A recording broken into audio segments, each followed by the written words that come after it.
You joined us on an exciting day. It is the first KeyHire Small Business Podcast Roundtable. We have three of our most popular and favorite guests joining us to discuss what's going on in the world of small business to help you guys out.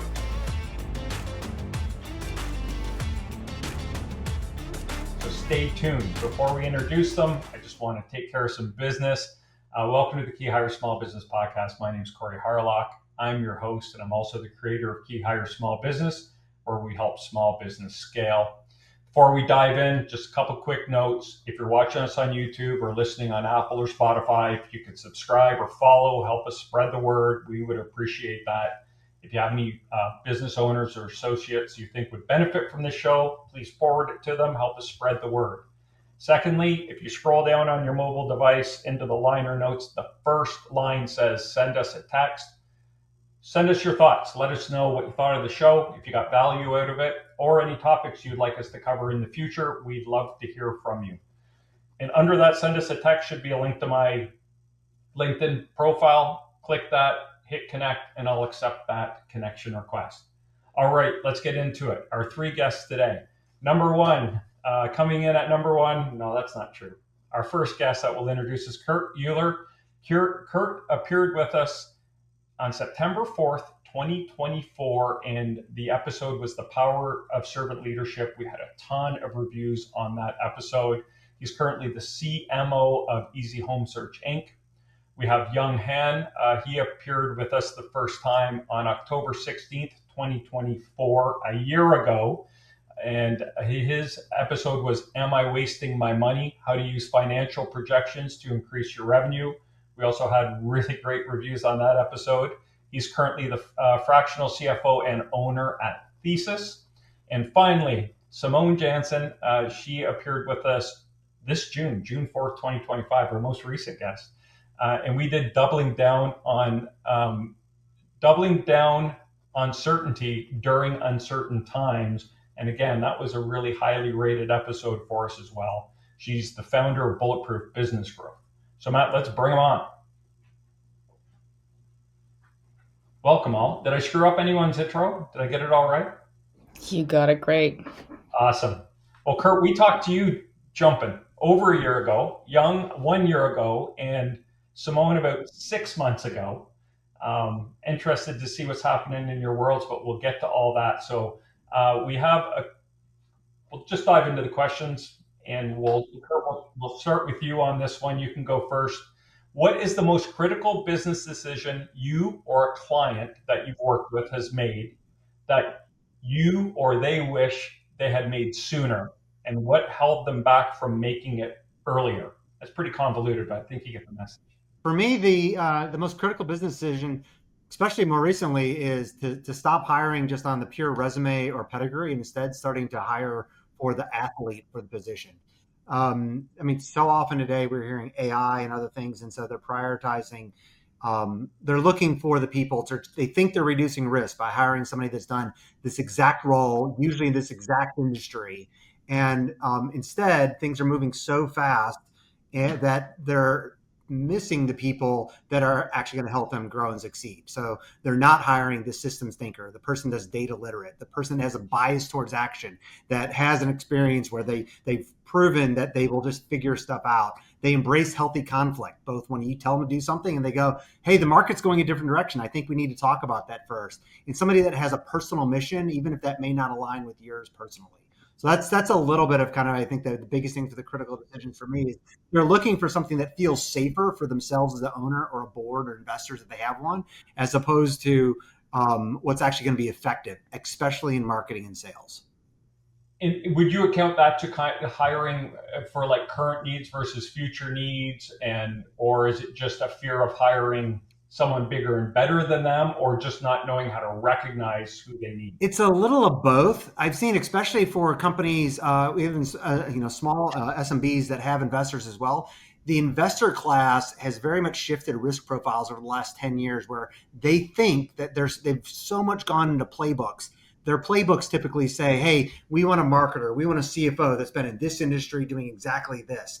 And instead, like, that's okay, but then they wonder why, hey, they make the same financial problems and decisions that other people in the industry make, or they wonder why their branding and their marketing, their sales sounds just like everybody else. And so, but their playbooks tell them you need somebody that has done this exact role in this exact industry, usually from our competitors, and then they wonder why everything goes below average. Well, so they think it's kind of both what you said, as well as if there's investors involved in boards, they think they're trying to mitigate risk, and they're not.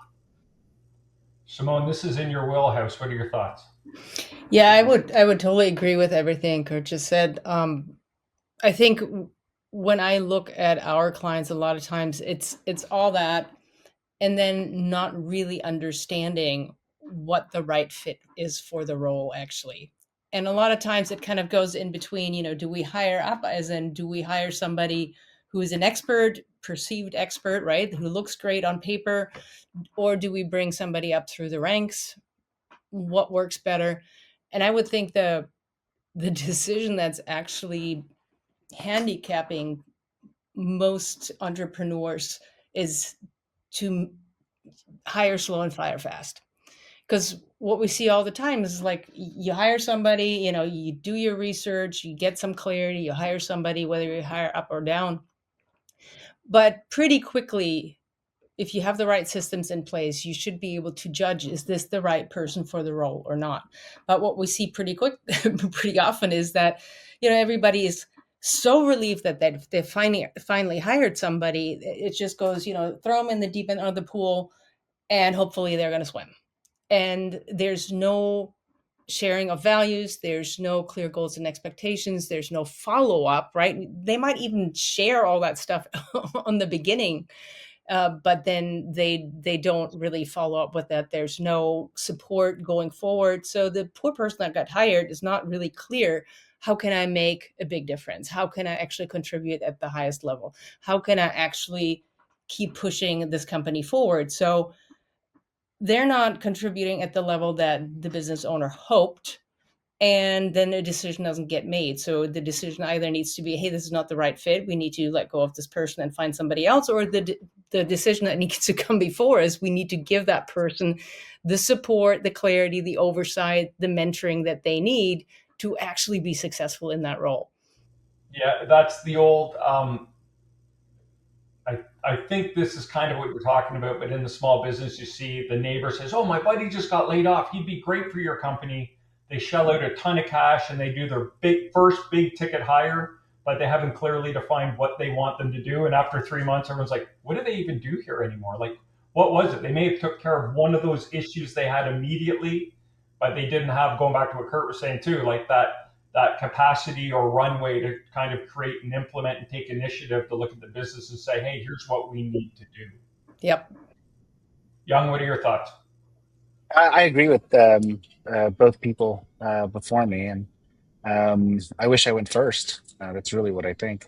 But if I could just add on, I guess one thing I would add on is kind of the same as what everyone else is saying. But in a previous experience that I've had, we were able to raise quite a bit of money, venture capital, $60 million. And the first instinct was to hire all these logos. And so we hired a ton of really, really established people and these established brands. And I call it the beautiful mind syndrome, where it was like so funny because they would come into these meetings and they would paint these beautiful pictures and strategies, and it was an amazing experience, the way they think, the way they package it, the way they communicate it. But then, like, once they're done, you're just like so inspired and you're like clapping, it's like so moving. And then after the dust settles, you kind of have to start like looking behind you, because you're like, who are you talking to? And they're like, I'm talking to you, like, go do it. I'm like, no, I have my own job, my own team. You have to go do it. And then we would just like, we wasted like 6 months and like $3 million hiring all these people because they just didn't know how to work. And so, kind of going back to what was said earlier, like, you got to hire for the stage of the company, I think, more importantly. And then also the whole concept of the athlete versus the role is also really interesting idea as well too. But I think it's very, very important to understand what you're looking for and what stage. I think, yeah, those are all great. I mean, the three biggest hiring or biggest mistakes people make when they hire are, they don't clearly define the role, they hire for current revenue, and they don't have the right process to vet people out, right? A lot of these small companies, they get, someone comes in and they're saying, like you're talking, Young, They're saying all these amazing things, but they're not digging down and saying, this is amazing, but who's going to do it? Right? Yeah. You are a working manager. Like, you need to build a process that you Well, can just dream up and you can implement or execute on. yeah, it depends on the stage, right? Those people are great at a later stage company or at a company that's, kind of in motion and they have a team or infrastructure underneath them. But I think that kind of competency and experience is almost meaningless if you're 0 to 1 or 1 to 2. It actually hurts the Correct. business in a lot of ways because there's no room for that kind of diplomacy and politicking. Yeah. So it just depends on stage. Yeah. We're always looking at, with our companies, right? We're $5 to $25 million. So we're always looking for big company experience with an entrepreneurial spirit. Mm-hmm. Someone who has worked in those small companies, is in the big company, and now wants to bring that experience and flex their muscle and have influence by bringing that stuff back and actually doing the work. We're at that, beginning, that 1 or 2, right? Yeah. So, It's awesome. very cool. All right, let's move on. Simone, this one's for you. What's one business metric or KPI that small business owners often overlook but should not? Shouldn't Young be talking about that? He's the financial guy. Well, leave it. Yeah. Well, That's an interesting one. I think in terms of, if we want to call like the really obvious one, it's actually profit. Because so many business owners look at revenue okay. and then they structure their strategy along the side of like, how can we increase revenue? But they're not noticing where they're failing to actually make that revenue count, to actually have a bottom line. So, I see a lot of our clients, they're like growth, growth, growth, growth, growth. And the more they grow, the less they make. And the more they die on the vine. And that's, definitely not a good way to go. So I think that's a really important one. And then if I can just piggyback on that, it's like making sure that your team actually understands what KPI they're mostly driving. And that's another kind of mystery in a lot of companies, like, what's the KPI I'm responsible for? So the biggest KPI they're missing is the one that they're responsible for. That's a good point too. Do you find KPIs are often overused? People talk about it, but they don't know what that actually means. Like when you're looking at the team, right? It's like, yeah, we can talk about, what certain target numbers are that we have, but the only way that's going to matter is if every single person on the team understands how they impact that number. Awesome. Young, come to you next. Yeah, I mean, I hate this question because I love all my KPIs and metrics. So I agree about profit for sure.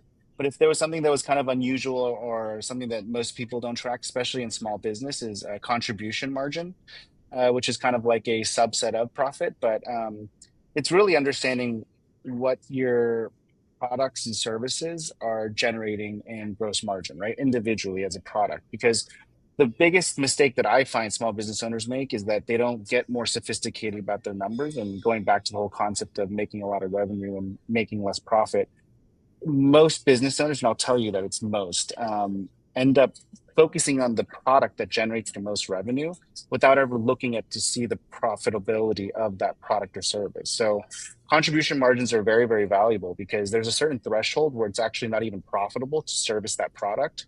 And then you should know that number. You should actually know, like, hey, at a minimum of this product and service, we need to sell this much for it to even cover cost. And then this much makes it profitable. And then from a bigger schema of things, you should look at your business and know, eyes wide open, even though 70% of my revenue comes from this, 30% of my profit actually is coming from this. Like, you should know these things. And it will actually change how you focus and spend money, how you spend money on marketing, how you spend money on sales, how you spend money on hiring employees. That product-based profitability is so overlooked. And I'm not entirely sure why, but it is very, very common. Do you find people fall in love with the product and they think that's because maybe they're selling the most of it or it's the biggest demand, but it's not the biggest money maker. So they just think we got to focus on that. That's very interesting. I just assumed it was just the logical response for most people. I make so much money from this, I have to keep doing it. I just thought that that was it, but maybe it is more emotional. Maybe you're right. Maybe they're just in love with that product and service. But that's actually helpful for me in my career because if I have a little more empathy in that way, I might be nicer to my clients. But is that, have you guys ever experienced that one of your clients or business owner is so in love with their product, they kind of are so Yes. emotionally attached to it, it's Yeah. hard to kind of knock them off it and say, "Hey, let's talk about this." Yeah. I mean, I can jump in first. I mean, I'm not really that empathetic or sympathetic to it because my thought process is, do you want to be rich or do you want to be right? Right. If you want to be right, fine. I'll suck it up and we'll go do what you want to do, and fully knowing this is terrible for contribution margins, the bottom line. That's fine as long as we're doing it eyes wide open. Let's stroke your ego. If you want to be Right. rich, let's look at the data and do what's right for the business, and then come back to it once you have more cash flow. Yeah. If I can piggyback on that, one thing that I think we call it killing sacred cows, and that's kind of the thing of, and I've gotten a lot of flack for that term, but what it means is really like what Young just said, the whole point of, are you actually looking what makes you money? And a lot of times it's this like legacy product, or it's this thing that they've always done, right? But then the market changed and suddenly that product isn't really the product that's going to make you money, but they're not ever looking at that because it's just always been that way. And it's quite amazing how many companies neglect to actually do what Young just said. Kurt, did you have any thoughts on Yeah, that? I mean, I tend to come into companies that are either creating a category or they're trying to take over a category, and so that's done fairly well with them. We've been part of more than 80 exits and funding rounds. For me, it all comes underneath. Unless your company, and I have joined a couple of companies where they've acknowledged they're trying to be the cheapest solution in the market. When you're doing that, everything's different. But when you're trying to create the category or take over the category, for me, the North Star for everybody then ends up coming.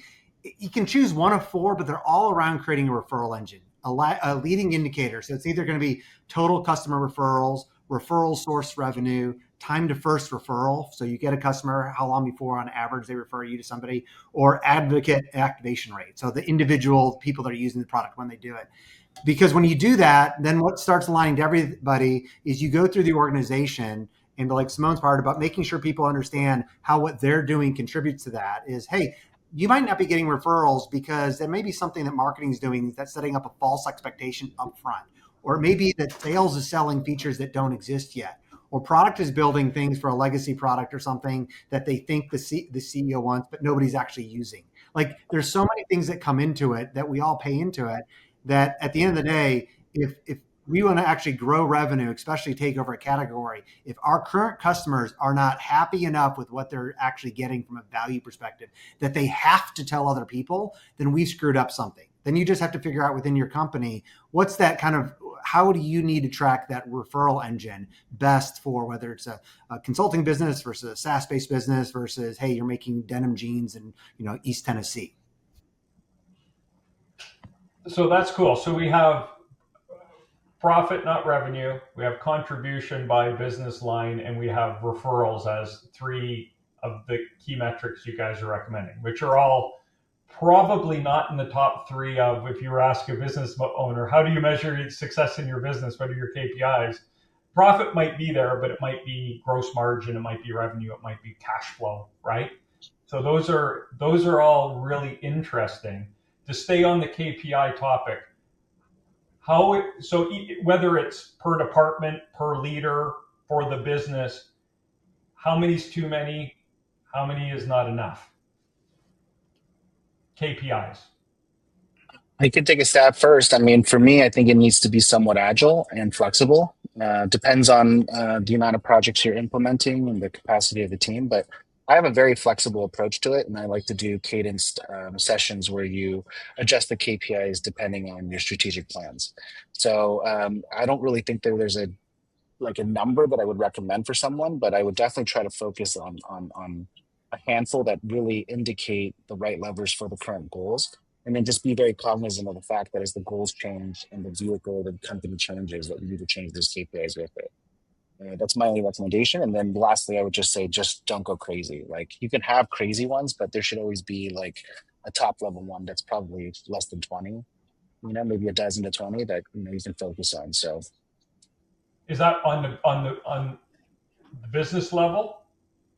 I, I, or would it I, rule or I track everything. So I recommend tracking so many KPIs. It's unbelievable, but it's kind of bad. But I don't recommend everyone doing that if you're not interested in that kind of data and doing that kind of analysis. But um, I would recommend that at the high level, like a CEO dashboard or some sort of like XLT dashboard, has some sort of KPIs that are not like crazy, like numerical. I wouldn't get into like these 50 KPIs that you're tracking as an executive team every week. I would try to narrow it down to like the top 12 to 20 that are really, really important. And then have your departments and, your employees that go underneath that have their own dashboards and KPIs that they're tracking as well. And then you can click into it if you need to. anyone else have thoughts on that? Yeah, my number usually at the top executive levels, I'm gonna end up with somewhere between 2 to 10 at that executive level and the board level. But to kind of the point that Young mentioned, I track everything, and I want more tracked, and I want everybody to see everybody's numbers, because I want accountability. If you have to hold people accountable, they don't belong in your team. And so high performers are going to hold themselves accountable, and they're going to be okay with people asking questions about, why are you doing this? Why are you tracking this number on yours? Because I wouldn't think that matters. And so I want more people to know about that, to the point then that I want to be able to step down at the executive level and ask individual contributors what their day-to-day activities, how do they think that their day-to-day activities actually impact the things then that I'm looking at in those 2 to 10 that we might be looking at the executive level or board level. And if they can't explain that, then that's an issue with leadership, is we haven't kind of worked our way back down through to make sure they understand the outcomes we're trying to reach right now. Yeah, if I could add to that, I think it also heavily depends on what phase of business you're in. Because for a younger, smaller company, 3 to 5 is like probably all they can handle, because that's already like brand new news. And then the more you grow and the more you dial it in, the more measures you'll have to look at. So, what Young's saying is absolutely correct. It's like, if you really want to dial it in, you need to look at a lot of KPIs. But I think the right number of KPIs always depend on how many can you actually track and how many can you actually make an impact on.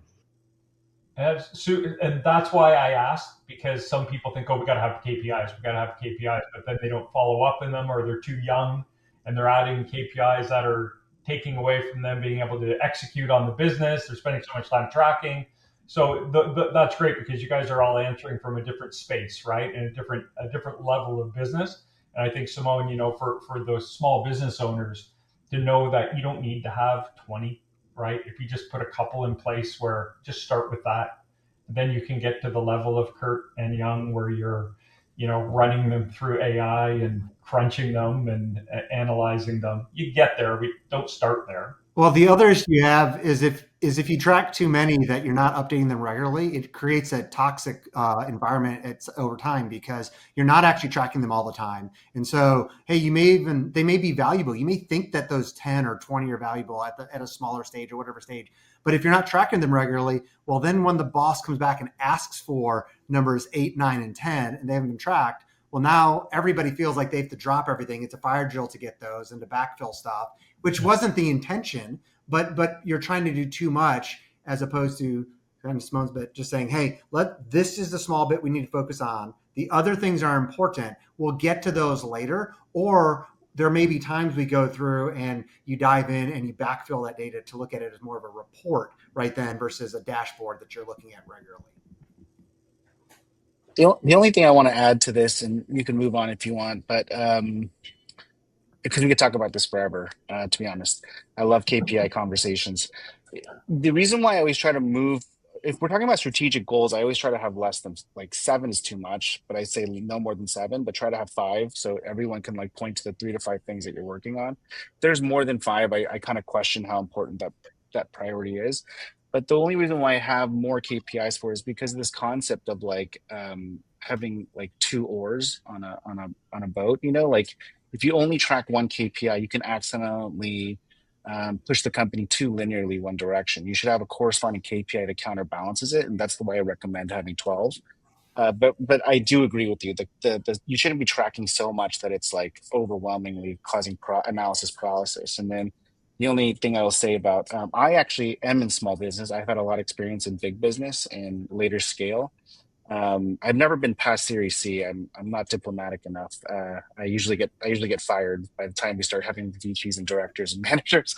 I'm on speed dial at HR by that point. But it's usually around the 150 employee range. I start losing effectiveness. But I only do small business now. Personally, I build businesses from scratch, from 0 to 1, 1 to 2, and it is hard. But if you get everyone in the habit of tracking things, you don't really even need to rely on people being good or bad. You just use the data to say what's working, what's not working, and then you just make alterations to it. And so my pool cleaning company is a good example of this, right? It's all data driven. I still don't know how to clean a pool. I still don't know how to repair a pool. I still don't know anything about pool maintenance or equipment or renovations.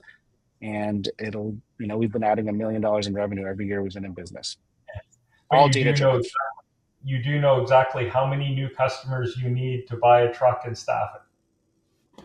Yeah, I know everything from how long it takes for me to hire someone, when I think when how many people are going to turn over, staff's going to turn over. I know average cost for setting up a truck, getting routes filled up. Just data everywhere, right? We've just been collecting data from the day one. And so all this data it's really unfortunate because there's like really no emotion to the business. It's literally Right. just a data business, and I just collect it, and then I use financial modeling to make decisions. You guys are right, though. I have like a million more questions, but we'll move on. Well, next quarter when we do this, we'll just do KPIs for 45 minutes. All right, Young, we're starting with you on this one. What is the most effective AI integration you or one of your clients has made? Oh, geez. It's a hot topic these days, Yeah, right? Everyone's talking about AI. I feel like I should But pass this one to someone else. I have a bunch of AI clients, so I think that's I could shout them out. I have RevScale, who does vertical SaaS AI for franchising space, and they do a lot of go-to-market stuff for sales and marketing and customer support. I also work with a Foot. Who does like avatar versions of yourself, so you can actually like replicate an AI version of yourself to coach, train, service, and interact with people. And that's really, been yeah, that one's really freaky and scary. Yeah, like my kid talks to me, and it's really fun because there's like emotion reading too. So they'll like read your facial expressions and your intonations and try to guess if you're sad or mad and stuff, and really. it'll react. Yeah, so it's a little more than the normal AI avatar. It's kind of freaky. What else? I feel bad now. I'm not thinking. Oh, Boompop is another AI client. They're using AI to do event planning. There's like I shouldn't. I now I have to list them all because I feel bad for not shouting out all my clients. Just But like you're yeah, receiving an order. yeah, And I like to think, yeah. but you I've don't use AI in any of your number crunching or anything like that? not yet, not yet. Yeah, yeah. You're a laggard. I am, and I'm very open to using it, and I eventually will incorporate or build a software for it. But it's really interesting because in my profession as a fractional CFO, I'm still getting hired because even if companies are using AI, they still need an old crotchety CFO like me to go look at the numbers and make sure the thing's not hallucinating. So Right. it's great, but it's like, how do I know it's great? I don't know. Like, go hire Young, and then he'll double check to make sure it's great. So then why'd you even hire to begin? Like, should have just hired me from the beginning. I could have done it 10 times faster. And so, I mean, I think it's powerful and I think it's good, but we're still in the phase of like needing humans to train it and educate it and qualify it. So at this point, I could do it. I still think I could do it a little faster than AI. And unless it's like very menial work, like bookkeeping and stuff, I could see that being AI-able soon. But even that, you still have to double check. Sure. Yeah. Yeah. All right. Kurt? Both for my clients, and I'm part of a CEO, or I lead a CEO organization here in the States called CEO Netweavers. For there, I've helped taken two content tools in. So for me, AI is you bring it in, it doesn't fix chaos, but you bring it in ideally where the cycle time is starting to kill you. And where on the SMB side does it start killing most people? Content creation. And so I bring in something called Arvo, arvow.com, and another one called alfana.ai. So both of them allow you to bring in your own knowledge bases or your own videos, your own webinars or sales training, and spit out content, long form content. We're talking 2,000 to 10,000 word articles or white papers out of that. And so imagine being able to take everything from your SaaS-based solution that you've built, your knowledge base, all of your onboarding videos, and put it in, say, Arvo, and then say, hey, here's the 20 different articles I want on my website that aren't top of funnel stuff, which is what most marketers do, but middle of the funnel, down, bottom of the funnel stuff, and let it spit that out. And then, yes, Young, you still need somebody to read over it, because even both of these tools, they'll go sideways sometimes. But you can so much tailor your brand, who your personas are, and make it better. But with those two, you can take this podcast. And so, Corey, you've seen one where I used Alfana for to help kind of create a mystery science review of our previous episode about my post commentary. That then I reviewed afterwards, and that was wildly successful. I think that article alone has driven like 25,000 views on my website in the last quarter. Oh, wow. Amazing. Simone? I'm going to come from a very different perspective on this because, yes, there's a gazillion great AI tools out there. But the best AI tool that I see people implement is the one that they actually implement. and not just the CEO, right? Because the business owner a lot of times starts using AI for various whatever applications in the business, but they're the only one. So where I see actual huge movement happen is when there is focus on having the entire team use AI to solve their own problems before they bother everybody else about it. So one of my long-term clients said to me, you know what, if people come to me with a question and they don't at least have 3 solutions that they've asked ChatGPT about, and then we can actually discuss the solutions and figure out what's the best one, I won't even speak to them.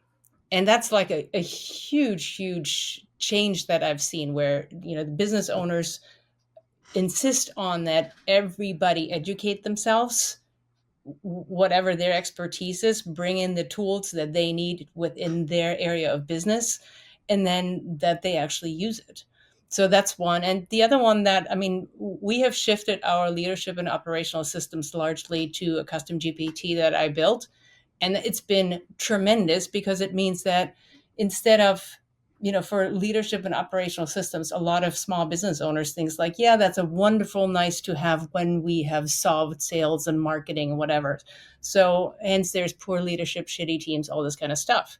So with the AI solution that we built, now, writing a vision doesn't take them 3 weeks. It takes them maybe an hour. So all these type of things, it's so much faster. It's so much easier. And for them, it's actually something they can do. And it's sort of like a thought partner they can involve in their business, and they don't feel like they're all alone at the top. So I can't give a specific tool, but it's all about actually use it, get your team to use it, everybody collaborate on it and see what we can do with these different thoughts to improve the business as a whole.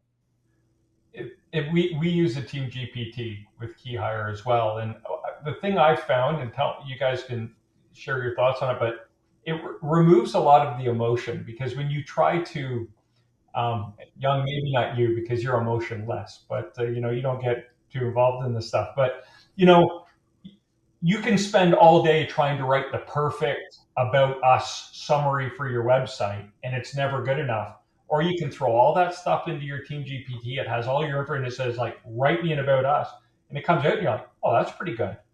And now you're just tweaking versus trying to create, and it removes that kind of barrier for me anyway, where it's you're more accepting of the output than if you had written it yourself. Does that make sense?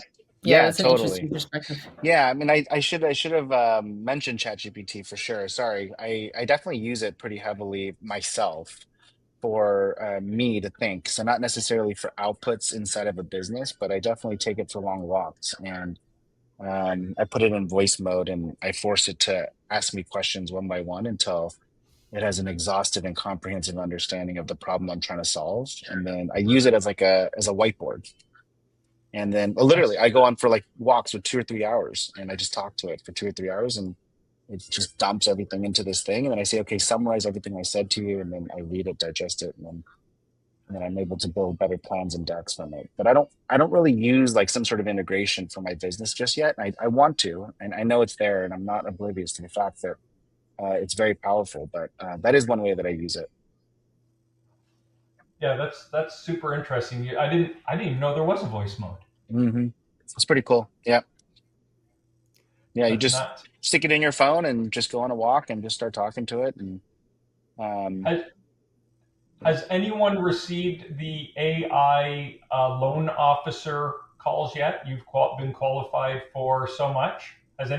You've gotten them? oh yeah, They're all the time. so you say hello. They even have pauses. They have intonation. And so I know someone whose companies, their outbound sales team went to an AI generated sales agent, and they're closing more deals than if it was a human. Yeah, Yeah, I was going to say you probably have been. You just don't know that you did. Yeah, fair enough. we're not using it for outbound, but we are using it for inbound. So we have millions of people that are using Easy Home Search on a monthly basis. And so a lot of times that initial vetting call, we've cloned our best people for taking calls. We've cloned them from an AI perspective. We've trained it over the course of the last 90 days, and they're doing as good or better than the actual individuals are. But we can't clone those people. Like we have 2 people that are better than 20 others that we have, even though we continue to make them better. And so we've been able to have now a virtual 200 of those top 2 people, and they just rinse and repeat.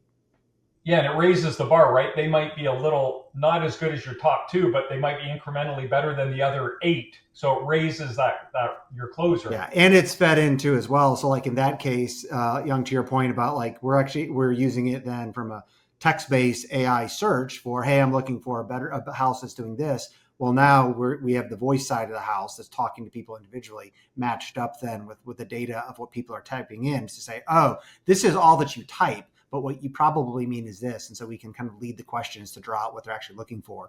And the engagement's incredible. So Kurt, can you give us the abbreviated version of how, so you recorded your people for 90 days and fed that into... Yeah, so we've built a custom solution. So kind of like, there's solutions you can go out there for, coaching and training, or for, getting your own outbound sales development reps. We just found that to do it for what we have ourselves, we've built something different. I mean, we're going up against Zillow and Redfin. So, I mean, those are massive companies. And so even though we're well funded, not on the scale of those large public companies. And so, most real estate agents in our case aren't productive, and they're not productive for a variety of reasons. And so we just went through, and because we were built by people within the industry, we said, well, these people were doing really well. Or we went out and we knew who the best, like the top 0.1% of people were. And we're like, okay, we're going to train our models off of them. And then while we've tried other voices, and we will continue to do that, and we will extend into other languages going forward, we also know that, say, we have like 2 or 3 people that are they have the tone of like a sales trainer, like a Jeremy Miner teaches you how to do tone in a way so that it disarms everybody. Well, these 2 people have that by nature. And so we haven't been able to find it. We found voice cloning that's good, but what we want to do, to kind of Young's bit, is we need to clone their emotion and how they're connecting and the nuances that they have that an engineer may not always know to actually like write that code themselves. But with the LLMs, they can take that input from people, and now they're going to create a better avatar than what we could ever get off the shelf somewhere else. That's funny. I remember way back in the day, like the original online marketer guys like Frank Kern and Evan Pagan, and you guys remember those guys? They had it down that they had tried so many accents that the Southern accent was the most genuine, and it converted the most sales. Down to, I think Australian was second when they had done it. I know you're talking about tone, but they had it at that time, right? They were just trying people with different accents, and they figured out that the Southern accent, the Southern drawl, was people just trusted it and would buy from people with a Southern drawl. Crazy. So now when you get a possible scam call, just open it up and put it on speaker and wait. And after about 8 seconds, someone will start talking to you, and they'll have pauses, they'll have intonation.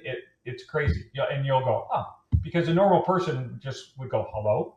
This person goes right into the sales pitch, and it's all AI. Well, we've used HeyGen and stuff at the house just to prove to my mother-in-law and my wife and stuff that it's like they all have a code word now. Just from this podcast, you could clone any of our voices well enough, and with a lot of the public information, they now know if there's ever a heightened sense of anything, it's probably a scam.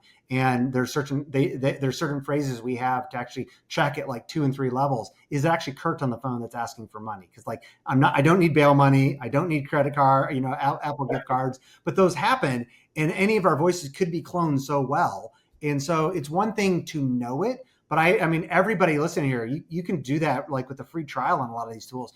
You need to not just tell your family that it's possible. You need to actually show them that it's possible, because there's a difference between, oh yeah, I know that's possible, and then you need to hear it. Right. And then it's like, it completely changes people. That's crazy. Any final thoughts before we wrap up? Whoever's ready can go. It's definitely moving very fast, and it's definitely very, very unbelievable what people are building. And I love the idea of having passwords with your family. I never thought about doing that. I should definitely do That's that. going to be the takeaway from all of this information that came out. Yeah. That's going to be the takeaway. Seriously. People will comment about that. Great idea. Yeah, seriously. But it's about keeping your family safe, right? Simone, did you have any final thoughts?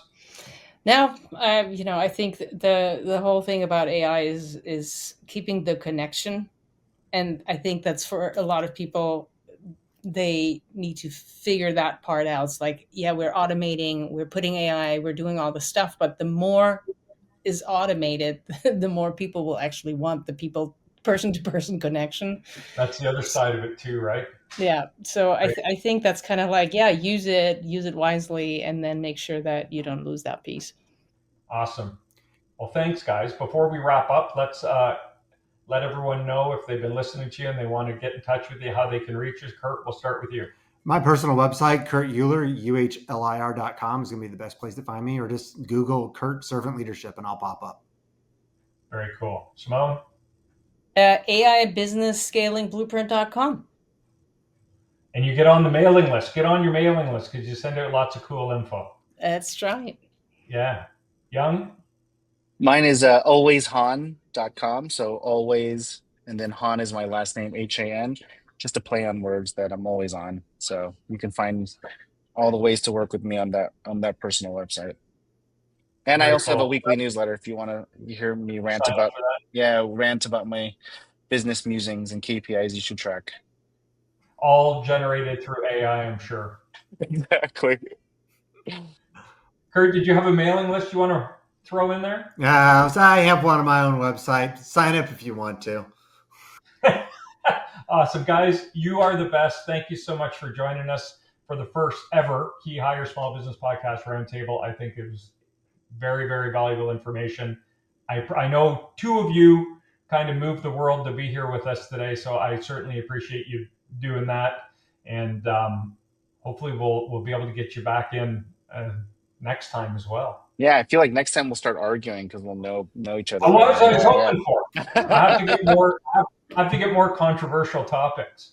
Yeah. I feel like the KPI conversation could go sideways, though.